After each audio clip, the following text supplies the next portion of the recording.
Kung ang gamit ay, kung ang ginawa niyo ay 45 minutes, 5 days a week, ito ang inyong magiging scheduling. First term, AFA, 3 times a week, and ICT twice a week.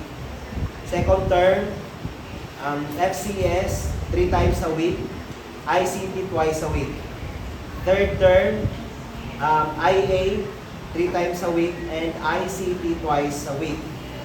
Kung ang pinili nyo naman ay 1 hour, 4 days a week, ito ang magiging scheduling. AFA, twice a week, ICT twice a week. FCS, twice a week, ICT twice a week.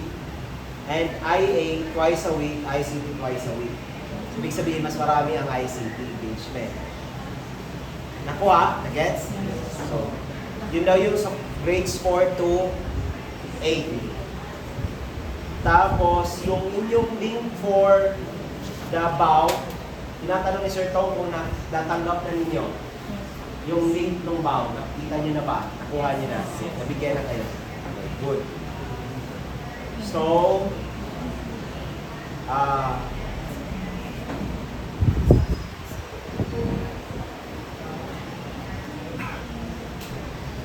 kailangan nyo rin daw i-print bawa sa first term.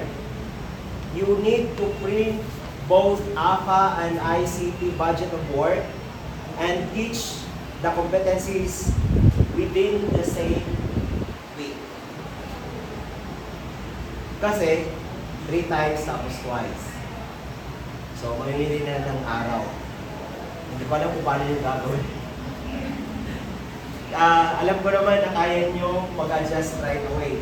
Kasi nung pandemya, kayo rin naman ang naiwan. Nakasurvive naman kayo kahit wala kayong materials, di ba? Kaya, bilib na bilib ako sa DLE. Nag-survive kayo ng pandemya, wala kayong materials, wala kayong matinong nag-lead sa inyo. Okay naman kayo. Okay? Pangalawa, para doon sa ilaw, bagong lesson plan natin. Yung bagong lesson plan natin ay, ang 4A, wala na tayong problema. Kasi yung ilaw na yon ay design, ginawa lang niya ang instructional design doon sa IDEA natin ng pandemya. Alala nyo? Yung LE. Yung lesson chapter, alala nyo? Di ba naka-IDEA yun? Yung ating mga modules naka-IDEA rin. Pag pinalitan lang siya ng ilaw, introduction, dati development, ngayon learning experience, ang engagement ngayon ay assessment, yung assimilation ngayon ay ways forward. So, si 4A hindi na masyadong mag-a-adjust kasi alam nila yun. Kahit pa nakapikit kayo, alam nila yung lesson exemplar. So, parang ganun lang din siya ang gagawin natin. Ganun lang din yun. Okay? So, parang hindi kayo mahirapan. Mag-iiba lang yung mukha. Pero it's the same thing. Mababago lang sa introduction. Dati ay meron na agad na lesson sa introduction. Ngayon wala, lahat yun ay nakalagay lang ay mga competencies na nag-iingat. So sa learning experience lang talaga naka-focus yung dati nating introduction at development. So okay na kayo? Tingin ko naman ay magaling naman kayo sa LE na noon, di ba? Na dapat kayo, hindi na kayo nahihirapan.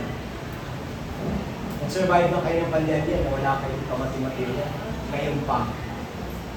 Okay? So, sa paggawa din noon, lagi namang sinasabi sa atin, sinasabi ni Yusef that hindi nyo kailangang mag-individualize. I mean, mag-isa-isa. Maaaring team ang paggawa. Magkatuwang. So, ibig sabihin noon, ngayon lahat na nandito, mag-create kayo ng GC or ano, i-assign nyo niya sa competency nito, itong gagawa na school, ganyan, para ipunin ninyo, para magbalik ninyo by next week, ready na kayo lahat na okay na. Okay? Tulungan tayo ngayon kasi kung hindi tayo magtutulungan, wala tayong aasahan. Okay? parang hindi ayaw niyo magtulungan sa isa't isa. Ano yung magagawa kung hindi magtutulungan talaga kayo? Lalo na kayo, grade 6. Okay? So, you strategize, help each other, you divide the competencies, sino i-assign sa ganito. Kahit kami sa ALS, ganun din ginagawa namin na ngayon. Natandaan nyo, wala pa tayong maling materials. So, dapat we share each other's resources. Sharing now is caring. Huwag naman masyadong umasa sa AI. Na okay gumamit ng AI, pero huwag masyadong umasa.